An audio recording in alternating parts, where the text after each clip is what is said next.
भारत जर पाकिस्तानला पूर्णतः ठेचून काढत असेल तर आमचं पूर्णपणे समर्थन असेल। आम्ही त्या भूमिकेचं स्वागतच करू असं काँग्रेसचे नेते विजय वडेट्टीवार म्हणतायत। तर पाकिस्तान केवळ धमकी देऊ शकतं, ते काहीही करू शकत नाही।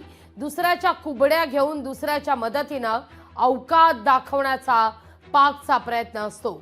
भारताविरुद्ध लढण्याची ताकद पाकिस्तानमध्ये अजिबात नाही असं वडेट्टीवारांचं ठाम मत आहे।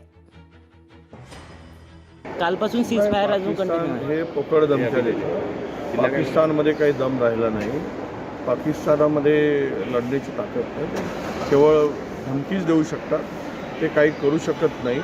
हे संपूर्ण दुसऱ्यांच्या कुबळ्या घेऊन दुसऱ्याच्या मदतीनं ते थोडा आपली अवकात दाखवत असतात, पण त्यामध्ये भारताविरुद्ध लढण्याची ताकद आणि शक्ती पाकिस्तानमध्ये अजिबात नाही। लोकशाही मराठी ऐका, पहा, जागरूक रहा।